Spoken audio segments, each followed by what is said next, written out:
During the late 19th century, business tycoon Henry Flagler expanded his railway to provide passage between northern and southern Florida. He hired several black workers. However, due to Jim Crow laws, they were prohibited from living in the white communities. So many settled west of the rail tracks in an overcrowded 468-acre community, then known as Colored Town and now known as Overtown. At the time, blacks represented 32% of the population, but occupied only 10% of Miami's geography.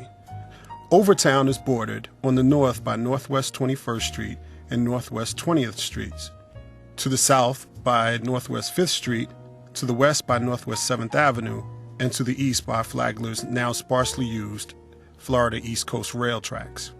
Little did anyone know that Flagler's railway would be the beginning of a trend of transportation initiatives that would negatively impact the health, wealth, and social fabric of the Overtown community.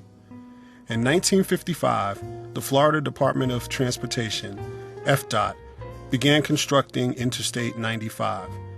Overtown residents were originally told that the highway would run adjacent to Flagler's rail tracks, but later they changed the plan and moved the road west into Overtown to accommodate future business growth to the east. Its construction decimated Overtown. The highway would split the community in half and displace nearly 30,000 residents, as well as several businesses and professionals.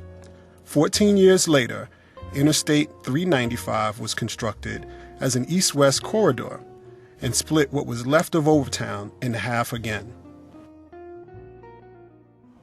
The heyday of Overtown would probably be similar to what we call Manhattan, and there's 125th Street in New York. In fact, many of the sections were named after the New York situation in Harlem. Overtown consisted of, I guess, a blocked-in area, probably 2 to 3 miles, approximately 40,000 people in that area. Very compact, but everybody knew everybody. All of us, there were 4 theaters in this area. There were maybe about 20 different hotels. The hotels were such highlighted that stars who came to perform on Miami Beach were not allowed to live over there, so they had to come and entertain over in the Overtown area after they got off at 12 o'clock. So that means that Overtown was jumping from sun up to sundown, particularly when those stars came. I-95, what we thought was going to be a boom, became a disaster. We were told by officials from the state that they were going to bring a north-south expressway down Florida East Coast Railroad, which is a railroad track we use as a barrier to separate Overtown. As it appeared, once they got the approval and offered jobs and everything else, the route changed and it's moved from Florida East Coast Railroad track to the heart of Overtown, 2nd, 3rd, 4th, and 5th Avenue. That was the heart. It didn't end there. Each time we looked up, they needed more space. They offered us parking lots and basketball courts. And we asked, why? And they said, because you guys seem to be NBA stars, and that's where you could get your chair in the parking lot. But we said, you're telling us we don't own cars, but you're going to give us parking lots. You're saying we're bicycle riders, we're pedestrians. So what are we going to put in the parking lot? Parking lots are still there. They've been vacant now for 30 to 40 years. And this was a consistent pattern with Florida Department of Transportation. A few years later, back now, we heard this same thing about 395. 395 was needed to get to the port. What did they do? They came across, and where they had only cut it in half, they cut it into 4 parts and went east to west to get to the port. Again, no dropouts in the Overtown area. We were collateral damage. We were in the way of progress. So if any of us got killed, hurt, maimed, it was expected.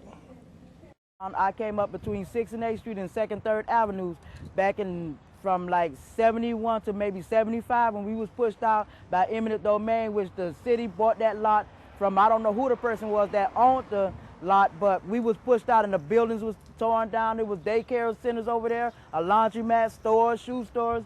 There was also a sewing machine factory. We had little clothing factories, and we was pushed out by eminent domain, which they're now crossing and wants to build on that lot. And then I came back 8 years ago, which my kids, I have a daughter on the inside who's also a member of Power U, who also fought with us in some of the things concerning Overtown. And I also just got pushed out again about 3.5 to 4 months ago. Despite this history of transportation initiatives in Overtown, residents still felt FDOT did not take their concerns seriously. But in January of 2005, FDOT proposed adding access ramps from Interstate 95 into Overtown at Northwest 14th Street. This would place the ramps directly in front of the local high school, Booker T. Washington High School. This triggered a series of actions by the community that forced FDOT to take notice. Community groups worked together and stopped the construction of the access ramps. We set out to understand how a presumed disenfranchised community could have their voices heard by a transportation planning system they believe had locked them out of the public participation process. A key agency in the efforts in Overtown was Power U's Center for Social Change. We spoke with their executive director, Denise Perry. Power U Center for Social Change committed to working on this project by facilitating, drawing together some allies, by preparing a strategic plan and identifying the tactics that would be used in this campaign.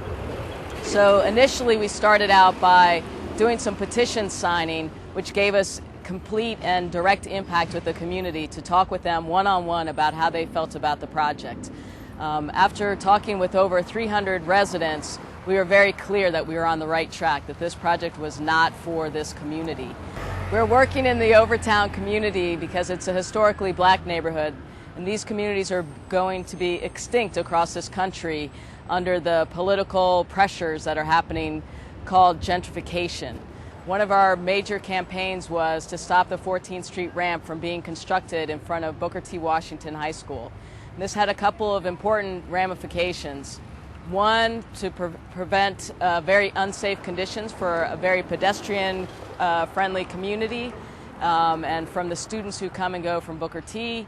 It is an environmentally racist project that they would choose our community to add yet another highway impact in our neighborhood with no gain for us, and also because the project had no part of the plan to address the local needs here in this community, and so there were no immediate benefits for this neighborhood.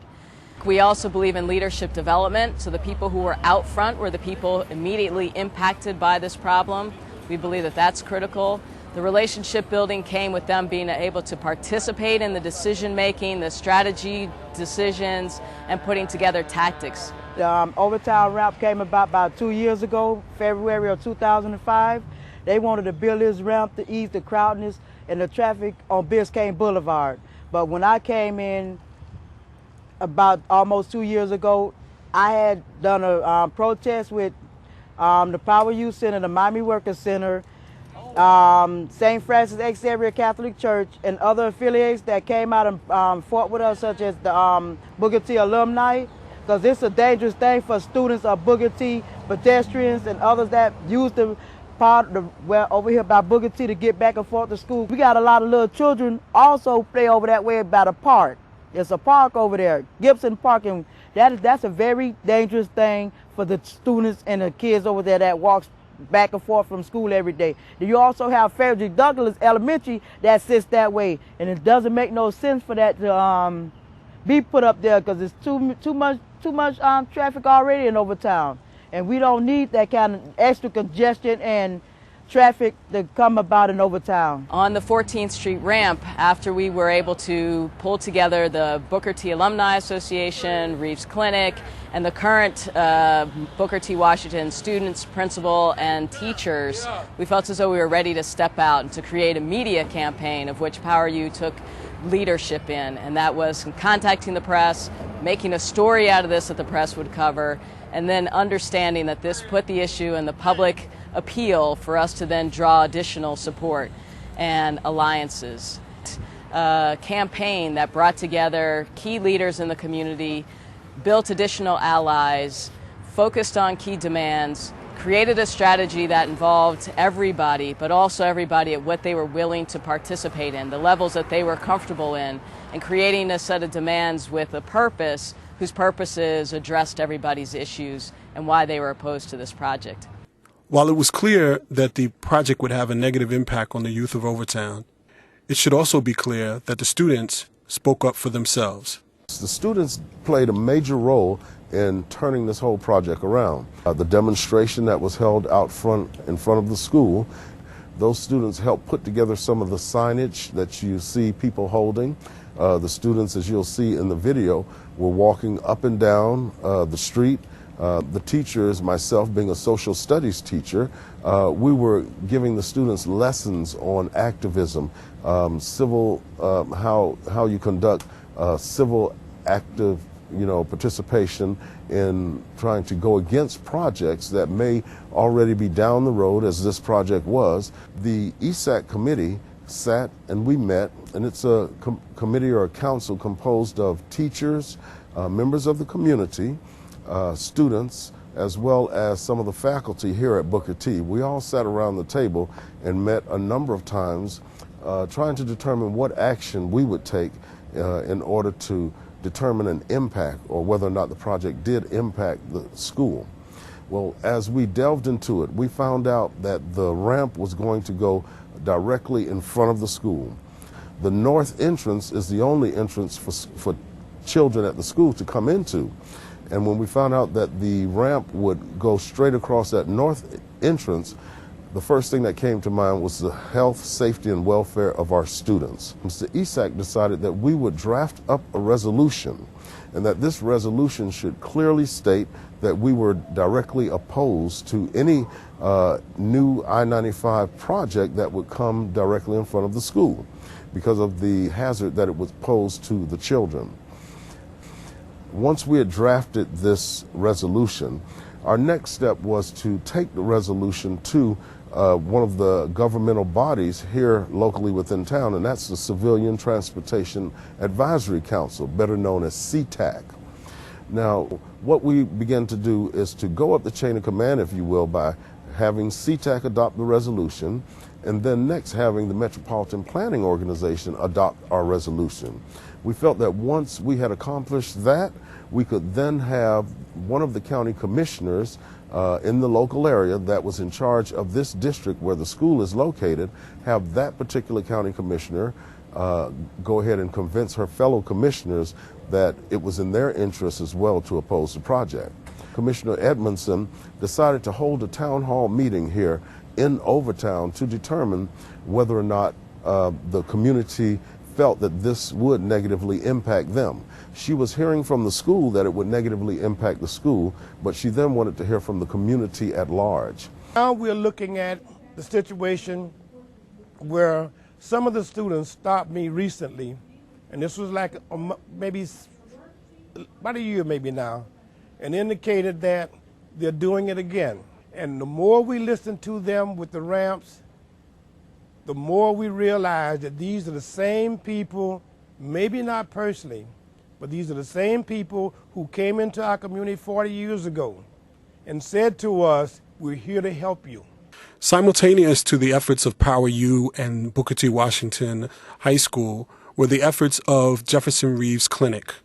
I first became aware of the I-95 ramps project at a January 2005 Overtown Advisory Board meeting. I was involved in doing a rapid assessment of health disparities in the Overtown community, and I was invited to attend The thing that struck me most was the fact that the ramps were going to be placed right next to the high school. Here you have, Overtown is a community where the average income is under $15,000, where people walk, they bicycle. When I went to the public library, I saw a lot of kids who were unattended. So I knew that you have an impoverished community of pedestrians, and here you have the one place where kids congregate without their parents, and they're planning on putting a freeway ramp right in the middle of it. The main risk was of injury to the kids, and I did a little bit of research, and I found that 25,000 children are struck by vehicles every year, and that 42% of those pedestrian against children fatalities occur in the 3 to 4 o'clock hour right after school gets out. The risk of injury to kids, when I investigated, it's the speed of traffic, the volume of traffic, and the proximity of traffic to pedestrians that puts the risk. And here I saw and heard from the consultant that was hired to assist the Overtown Advisory Board that he felt that this was a significant issue, and that all of his design changes, Dr. Jolibois, all of the design changes that he made were geared at reducing the volume and speed of traffic that would be on 14th Street. The other health risk to me is that all these freeway structures are a magnet for homeless people and drug-using people. The properties that FDOT owns are not well maintained and they're not secure. And so they are a haven for people who are homeless, looking for a place to sleep, or people who are looking for a place to do drugs. And the idea that you would have 2 more structures, these ramps, that might attract people, again, right in the middle of this child-friendly area,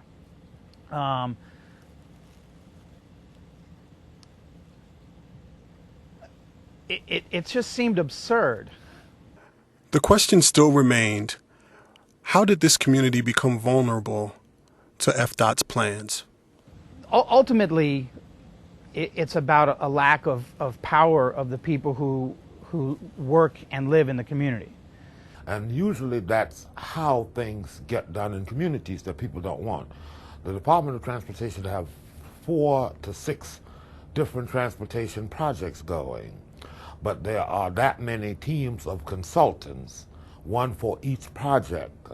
So when you have a meeting for the Northwest 7th Avenue corridor and the Miami River Bridge, people come to the meeting, the consultants are there, and they're only working on the bridge.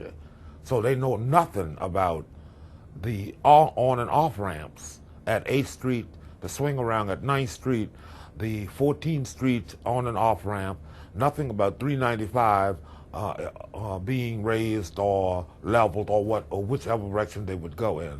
And that just adds more confusion. But if you keep them confused, you could actually do what you want, because they'll be focusing on one thing and you're doing something else. Serious concerns were raised by multiple people on the Overtown Advisory Board that didn't get relayed back to decision makers.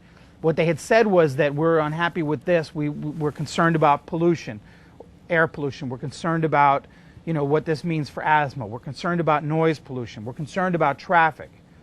And basically FDOT or Dr. Jolibois, who was consulted to help, would analyze some of the stuff, would go back to FDOT, ask for some analysis, and they would come back and say, well, the pollution levels are predicted to be within acceptable limits. And we haven't really been able to quantify what the risk of noise is.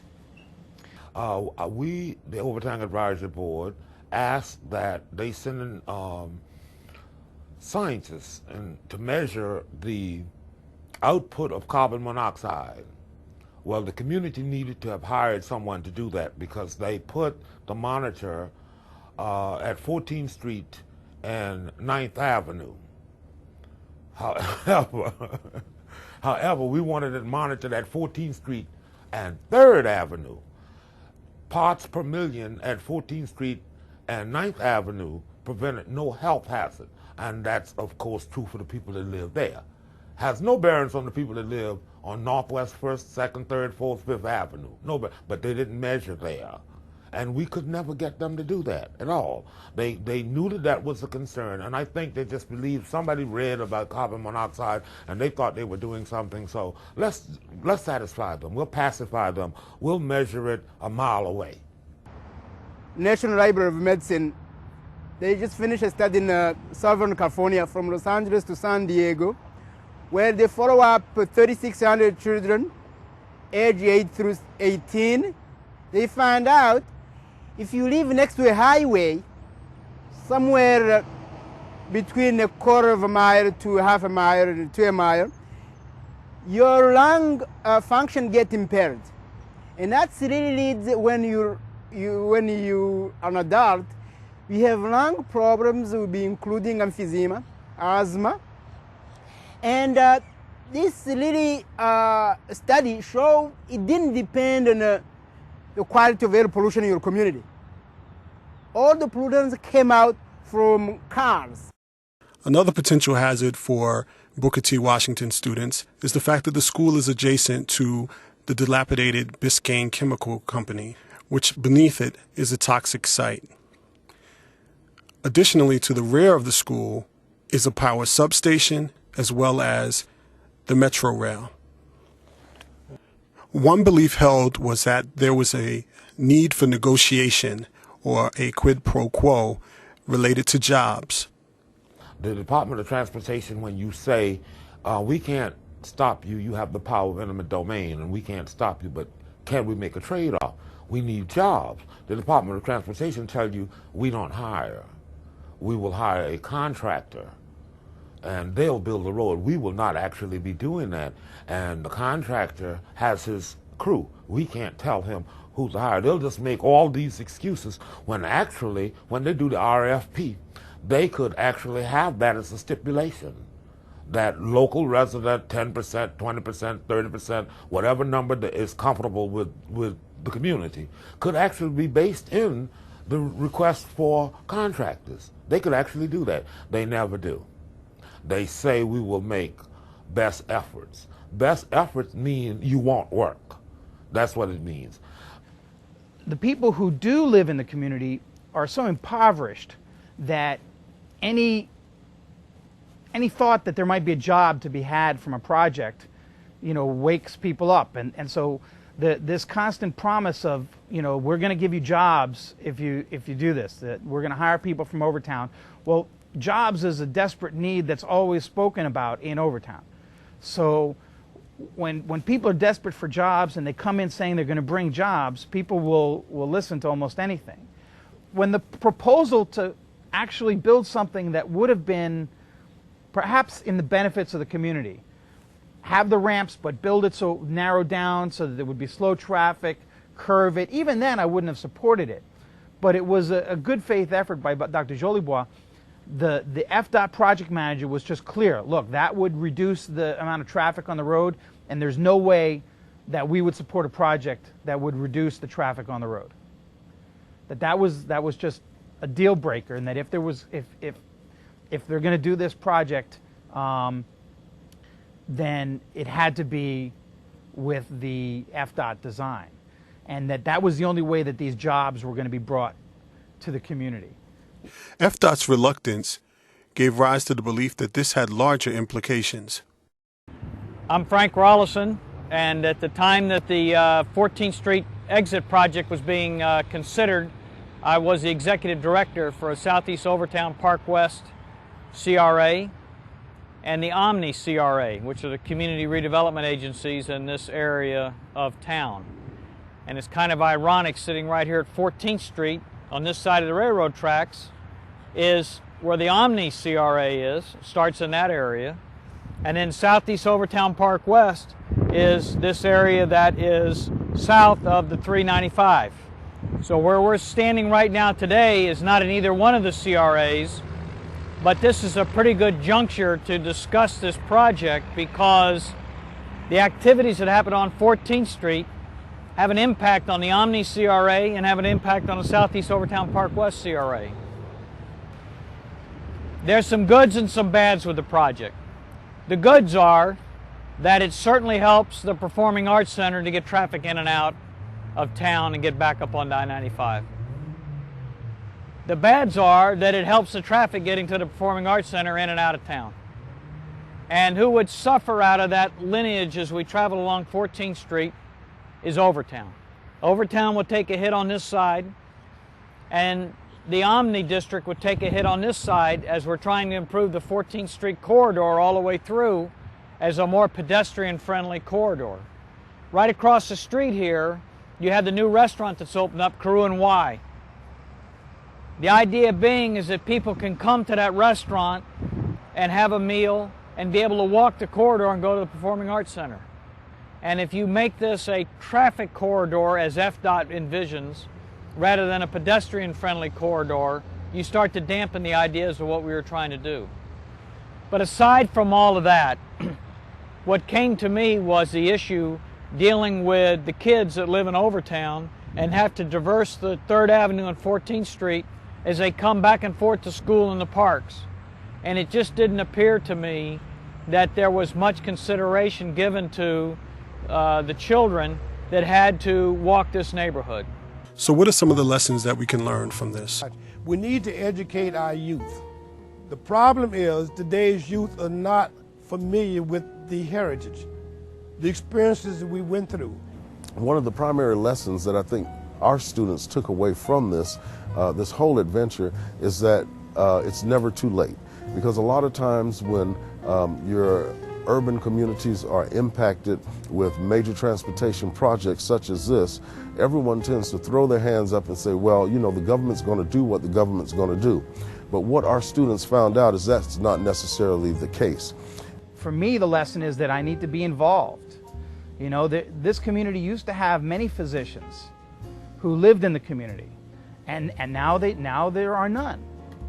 And so, you know, for me, it's a responsibility. If I'm working, even if I'm not living in the community, if I'm working in the community, I have to have the same kind of civic responsibility and common sense of, you know, what if this was my neighborhood where I was growing up? What would that response be? Well, what other communities could learn, instead of sitting back complaining and talk about what they're doing, they need to get up and come to our organization, the Power Youth Center for Social Change, go to LIFT, Miami Working Center, and other organizations that's fighting against highways being put in their communities. Today, we can proudly say that the victory of stopping that 14th Street ramp not only has improved the health conditions of our community, not only has given some rise to some pride in our community and our ability and our power that we have to do something, but it also was able to stop the expansion and design of the 395 project, or at least one portion of it. That project is also coming towards us. Just prior to filming this video, FDOT presented yet another road project that will impact the Overtown area, the reconstruction of Interstate 395. They explain that they will need a little more land and only a few more homes, making everyone question, will a common ground ever exist between FDOT and the citizens of Overtown?